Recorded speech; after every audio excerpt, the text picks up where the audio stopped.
Let me tell you something I've come to learn after nearly 8 decades on this earth. If you're between the ages of 65 and 80 and you can still do this, you're a rare gem. Not just lucky or blessed, no. You're something even more special. You're the kind of person who might just make it to 100 with a grin on your face and a story in your heart. And no, I'm not talking about climbing mountains or running marathons, though if you can still do that, more power to you. What I'm talking about is far simpler. But don't let the simplicity fool you. It's also far more powerful. Let me take you back a little. When I was a younger man, I used to think getting old meant slowing down, sitting back, and watching the world go by like it was some show I no longer had a role in. But that's the great lie, isn't it? That after retirement, after the kids are grown, after your hair's gone silver or your knees start to creak, your part in the play is over. I believed that for a time. I truly did. Until one morning I sat on the edge of my bed and asked myself, is this it? That question changed everything. You see, what separates those who drift quietly into the twilight years from those who keep living, really living, isn't money or status or even perfect health. It's something deeper. It's movement. No, not just walking. I'm talking about the simple act of getting up every day with purpose, doing, engaging, moving through life, even when your body aches or your energy dips. If you're 65 to 80 and you can still move with intention, not just physically but mentally and emotionally too, you're special, you're strong. And odds are you're going to see 100. Because here's the thing, most folks don't realize how fast the body begins to fade when you stop using it. It's like a machine, yes, but it's also more stubborn than any machine I've ever owned. Stop moving, stop caring, and it starts to believe that's what you want. Muscles shrink, joints stiffen, the brain gets foggy. But if you can still wake up and stretch your arms toward the ceiling, if you can stand on your own 2 feet, even if it takes a minute, if you can walk to the mailbox and back, maybe chat with a neighbor, if you still challenge yourself, read something new, do a crossword puzzle, learn a new recipe, or even just strike up a conversation with someone, you're doing something many folks your age have forgotten how to do. You're staying in the game. Now, I don't say this to shame anyone. Lord knows aging comes with all sorts of things we don't expect. Some mornings I feel like my knees were replaced with rusty hinges. I've had friends who were strong and sharp, and illness still found them. But what I've noticed again and again is that the ones who keep their spark are the ones who refuse to settle into silence. They keep moving. They keep laughing. They keep doing the little things that, as it turns out, are not so little after all. I'll tell you what I mean. If you're still cooking your own meals, you're doing more than feeding your body. You're giving it purpose. You're keeping your mind engaged, your hands nimble, your senses alive. If you can still bend down and tie your shoes without losing your breath, you're preserving flexibility, balance, and independence. If you can still dance a little when a good tune comes on, even if it's just a sway in the kitchen, you're giving your heart something to smile about. And let's not forget the mind. Ah, the mind. If you're still curious, if you still wonder about the stars or ask questions when you don't understand something, if you still pick up the phone and call someone just to talk, just to say hello, you're doing what most folks forget. You're staying connected. And connection, my friend, is the secret to a long, meaningful life. We were not made to be islands. We were made for conversation, for relationships, for laughter. If you can still share a story and really listen when someone shares theirs, you're doing better than you think. There's something else too, and it's something no doctor can prescribe. If you can still care, really care about others, if you still feel empathy, still cry at a movie, or feel joy when a grandchild wraps their arms around you, that means your heart is still wide open. And an open heart, that's the kind that lives long. That's the kind that makes it to 100, not just with years, but with meaning. I remember visiting an old friend a few years ago. He was 92, sharp as a tack, lived on his own, still gardened every morning. I asked him once what his secret was. He smiled and said, "I get up every day and decide it's not over yet." That hit me like a thunderclap. Not over yet. That simple decision every morning to participate in life instead of just observing it, That's what keeps a person young. So if you're between 65 and 80 and you can still do all this, walk with purpose. Laugh freely, cook a meal, read a book, tell a joke, tie your shoes, dance a little, care deeply, and most of all, decide every morning that it's not over yet. Then you, my friend, are a rare gem. You are the kind of person who beats the odds. You've got the kind of strength that can't be measured in pounds or miles. You've got resilience, spirit, grit. I want you to remember something else. It's never too late. Never too late to try something new, to forgive someone, to say I love you, or to make a change. Some folks stop dreaming just because they reach a certain number. But dreams don't have an expiration date. If you're still dreaming, even quietly, you're still alive in the truest sense of the word. Let me tell you, I've seen plenty of people in their 30s or 40s who gave up on life long ago. They stopped moving, stopped hoping, stopped growing. And I've met people in their 70s and 80s who had more energy, more drive, and more light in their eyes than someone half their age. You can't always control what happens to your body, but you can control how you meet each day. And if you're meeting it with open eyes, open hands, and an open heart, then you're doing better than most. I don't mean to make it sound easy. Lord knows it's not. Aging takes work. It takes courage. It takes the kind of quiet strength that doesn't show up in headlines, but shines in the way you care for a neighbor or smile at a stranger. It's in the effort to keep going, even when the world says slow down. It's in choosing to live with dignity, with intention, and with a little mischief in your soul. So if you can still do this, still move, still care, still dream, then yes, you're a rare gem. And I wouldn't be surprised one bit if you dance right into your 100th year, still laughing, still loving, still living fully. Now pour yourself a warm cup of tea or coffee. Sit for a moment. Take a breath. Think of one thing you can do today that makes you feel alive. Just one. It doesn't have to be big. Maybe you write a letter. Maybe you walk to the corner and wave at a neighbor. Maybe you put on your favorite record and hum along. Whatever it is, do it with all the joy and presence you've got, because this life isn't over yet. And neither are you. Now let's clear some common questions. What role does caring for others, whether a spouse, pet, or neighbor, play in keeping a person emotionally and physically alive? Ah, my dear friend, sit a while and let an old man share something that time and life have etched into the lines on his face and the weight in his bones. You see, if there's one thing I've come to understand after so many years walking this earth, it's that caring for others is not just a kindness or a duty. It is the very thread that holds the heart together. It is what keeps the soul awake and the body moving when the world feels heavy. You asked me what role caring for others plays in keeping someone emotionally and physically alive. Well, I'll tell you, it is everything.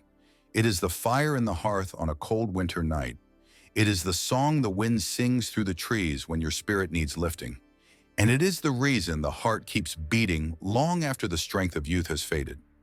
I remember when I first learned what it truly meant to care for another. I was a young man then, foolish and full of dreams that centered only around myself. But then I met her, the woman who would become my wife. Ah, she had eyes like storm clouds and a laugh that made me forget every trouble. And when I loved her, when I chose to care for her, that's when life opened up to me in a way it never had before. I wasn't just a man chasing his own shadow anymore. I was part of something larger. I found purpose in her joys and her sorrows. When she cried, I held her. When she was ill, I stayed awake through the night, listening to her breath to make sure she was still with me. That's what love does when you care deeply. It gives your days meaning. It draws you out of yourself and into the sacred space of another's life. Years passed as they do, and we grew older. We had children, then grandchildren. And each time I held one of those tiny creatures in my arms, I felt the same truth settle into me again. That our lives matter most, not in what we take, but in what we give. And not just in grand gestures, mind you. Often, it's in the little things. Packing a lunch, walking someone home, listening without looking at the clock. These moments, seemingly small, become the heartbeat of a life well lived. I've seen what happens to folks who lose the thread of caring. It is a kind of slow fading, like a candle left in the wind, flickering until only smoke remains. Without someone or something to care for, the days begin to feel aimless, empty. The body might still move, but the soul begins to drift. I've watched strong men fall into despair after losing a wife or a child. I've seen women who once laughed like springtime sit in silence for hours, because the one they used to care for is no longer there. And yet those who find someone else to love again, even in a different way, often find their spark returning. I remember an old friend of mine who lost his spouse after 50 years of marriage. The grief nearly swallowed him whole. But then one day, he took in a stray dog that showed up at his porch. That mutt was scrawny and wild-eyed, but my friend fed him and talked to him like an old companion. That dog saved his life, I tell you, gave him reason to get up in the morning, to walk, to talk, to laugh again. You see, caring pulls us forward when we want to give up. It roots us in the world. There's something about being needed, truly needed, that ignites a kind of fire in the soul. It doesn't matter if it's a spouse, a neighbor, or even a little bird outside your window that relies on you for scraps. It's the connection that matters, the responsibility, the bond. That's what keeps us alive, emotionally, physically, spiritually. And don't make the mistake of thinking caring is only about grand romantic love or family ties. Sometimes it's the simple act of looking out for a neighbor. I once lived next to a quiet man named Samuel. Didn't say much, kept to himself. But when his wife passed, I started bringing him soup once a week. We didn't talk much at first, just nodded. But over time, he started opening up, shared stories of his youth, told jokes, terrible ones. But I laughed anyway. That soup and those conversations, they gave him something to look forward to. And I'll be honest with you, they gave me just as much, maybe even more. Even now in these twilight years, I find myself caring for things that some might find insignificant. The garden out back, the birds that come to the feeder, the boy down the street who doesn't have a father and likes to hear old war stories. Each of these, in their own quiet way, keeps me going. Keeps the heart soft and the body willing. There are days when my bones ache and my memory plays tricks on me. But then I see that boy's eyes light up when I wave. Or the flowers bloom in the spring like they always have. And I remember. I remember that I am still part of the great web of life, that I still matter because I still care. You see, there's a strange kind of strength that comes from caring. Not the kind you get from lifting weights or running up hills. This strength is quieter, deeper. It's the strength that holds you together when everything else is falling apart. It's what lets you stay at a bedside through the night. What keeps you cooking meals when your own appetite is gone. It's what lifts your feet out of bed when the heart is heavy. And in return, that act of giving, of caring, it nourishes you, feeds your spirit, keeps your soul from growing cold. So if you ever find yourself feeling lost or hollow, go find something or someone to care for. It doesn't have to be grand. It doesn't have to be forever. Just open your heart a little. Let someone in, or let yourself step into someone else's world. That connection, that choice to give a damn. That's where life is. That's where the healing begins. That's where the colors come back to the world. Take it from an old man who has lived through grief and joy, through war and peace, through years of love and loss. Caring is not just something we do. It is who we are. It is the song that keeps playing long after the party ends. It is the bridge between loneliness and belonging, between despair and hope. And I promise you this, as long as you have someone or something to care for, you are alive, truly, deeply, beautifully alive. How does choosing to wake up with hope rather than regret affect the body at a cellular level? Now that's a question that reaches right into the marrow of a man. How does choosing to wake up with hope rather than regret affect the body at a cellular level? Let me tell you something, my friend. I've lived a long time, long enough to have wrestled with both hope and regret like old familiar ghosts. And I can tell you without hesitation that the choice you make each morning, whether to face the day with open arms or a heavy heart, doesn't just shape your thoughts or your mood. It shapes your very body, down to the smallest part of you, down to the cells. I didn't always know this.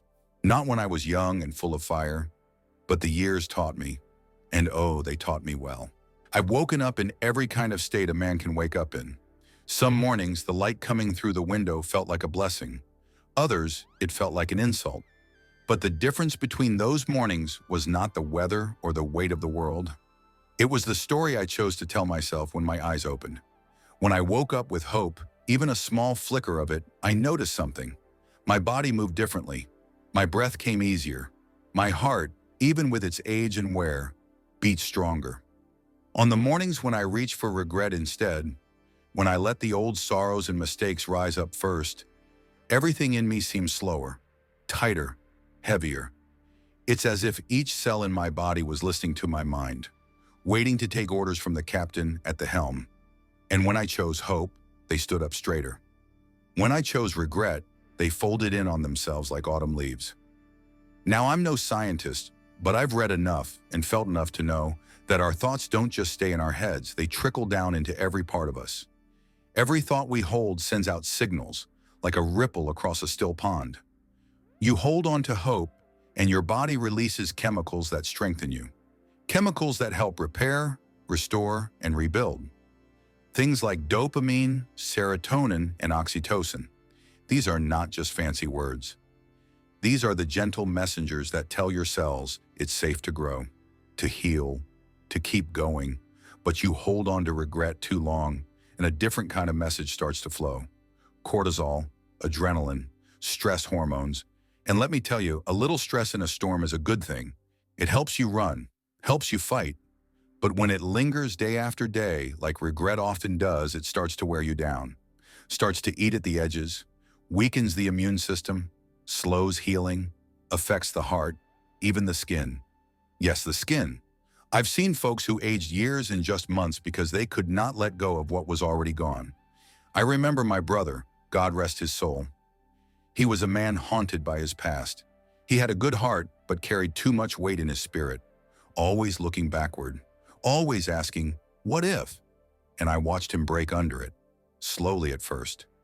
Less energy, more illness, then more serious things. His doctor said it was the usual wear and tear. But I knew better. It wasn't just time. It was the burden he carried every day. His cells were tired because his spirit never rested. He never gave his body the signal to heal. Never told his soul that tomorrow could be better than yesterday. That was the tragedy.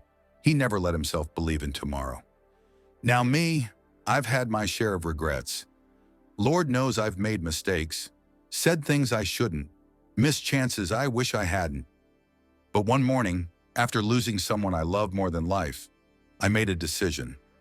I could either drown in what I couldn't change, or I could hold on to whatever hope I could find, even if it was just the hope of a warm cup of coffee or the smile of a neighbor.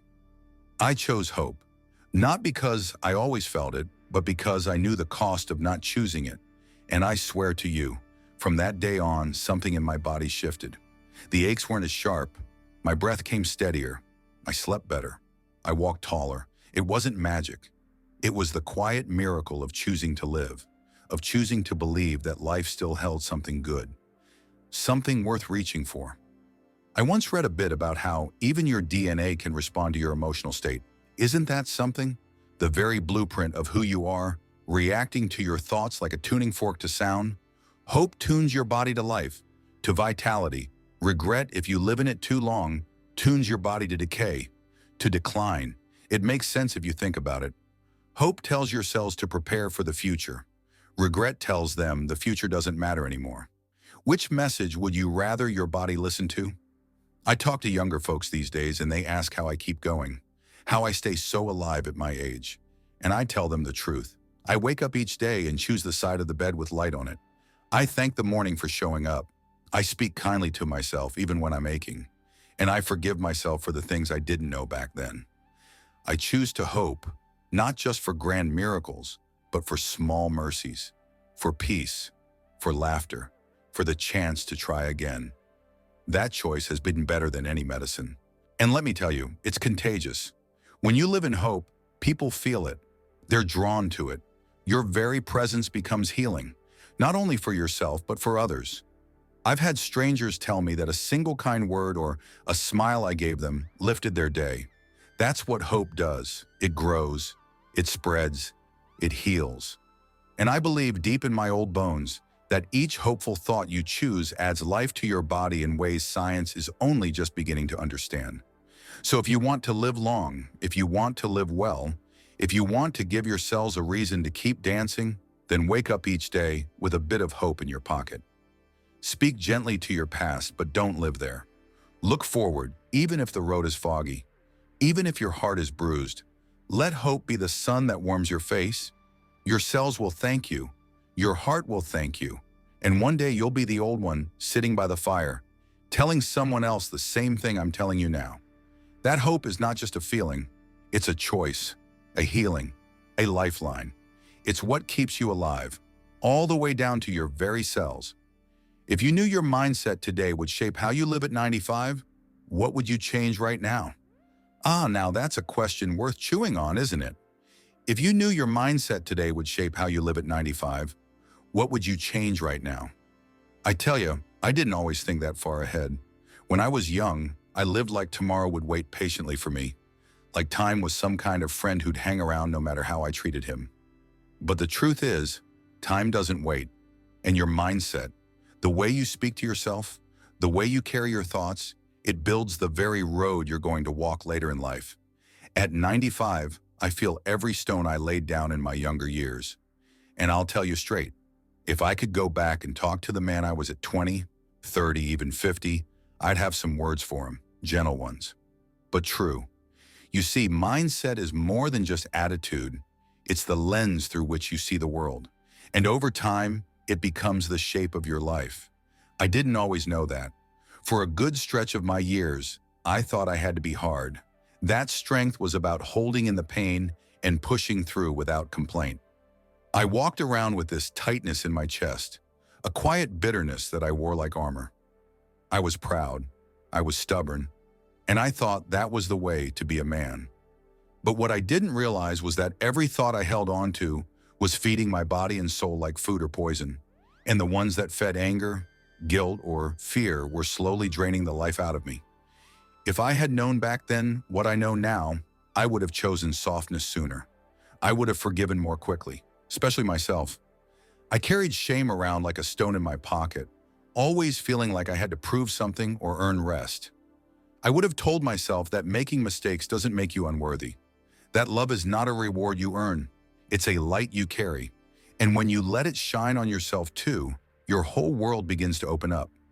I would have let go of the idea that suffering was noble, that only the tough survive. Let me tell you, it takes far more strength to be kind, to be patient, to be hopeful, especially when life knocks you around. If you knew your mindset today was building the foundation for your body, your mind, and your spirit at 95, you'd be careful what bricks you lay. And I mean that. I've lived long enough to see what bitterness does to a person. I've had friends who never made peace with the past, and it wore them down like rust on iron. I've seen men who had all the money and success in the world, but their minds were locked in cages of comparison and fear.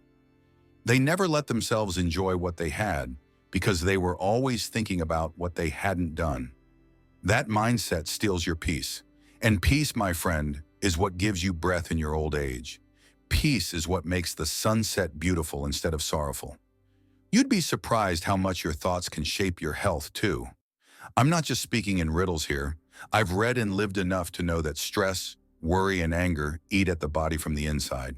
They tighten your chest. They clog your gut. They tangle your sleep. And over decades, that damage adds up. But a mindset of gratitude, of calm, of believing that you're not behind, that you're not broken. That mindset eases the body. It relaxes the nerves. It helps the heart beat steady. And by the time you reach 95, it's the difference between being alive and feeling alive. If I were to ask you now, how do you talk to yourself when no one's listening? What stories do you repeat in your mind? Do you tell yourself you're not enough, that you're too late, that you're failing? Or do you speak to yourself like someone worth rooting for? Someone who's learning, who's trying, who deserves joy, not because they've done everything right, but because they are human. If your answer leans toward the former, that's where you need to change. Right now, not tomorrow, not when you have time. Your 95-year-old self is listening even now. They're already in you, being shaped with every thought you hold on to today. I would tell my younger self to be curious instead of critical, to see failure as part of the journey, not a sign to stop. I would have laughed more, even when things weren't perfect. I would have held my children longer, told people I loved them more often, even if I didn't know how to say it well. And I would have danced, yes, danced, even if I looked foolish. Because joy, when you embrace it, doesn't just lift the heart, it keeps your body light. Your bones remember joy long after the music stops. Another thing I'd tell you is this: choose your companions wisely. Your mindset is shaped by the people you let close. Are they hopeful? Are they kind? Do they encourage you to grow? Or do they feed your fears? The company you keep becomes the language you speak, and at 95, the echoes of those voices still linger. Choose people who speak life into you, and be someone who does the same. Lastly, I'd say learn how to be still. I didn't know how to sit quietly with myself until later in life. I was always chasing something. Rest looked like laziness to me. But the truth is, in stillness, we hear the deeper truths. We see our thoughts for what they are, and we can choose which ones to feed. Your 95-year-old self will thank you for every moment you take now to learn presence, to breathe, to let go of what's out of your control. That calm becomes your strength later. That silence becomes your sanctuary. So if you're asking what I would change right now, knowing it would shape who I am at 95, I'll tell you clearly. I would change how I speak to myself. I would treat myself with more compassion. I would stop rushing. I would trust that where I am is exactly where I need to be. I would love more freely, forgive more quickly, and dance more often.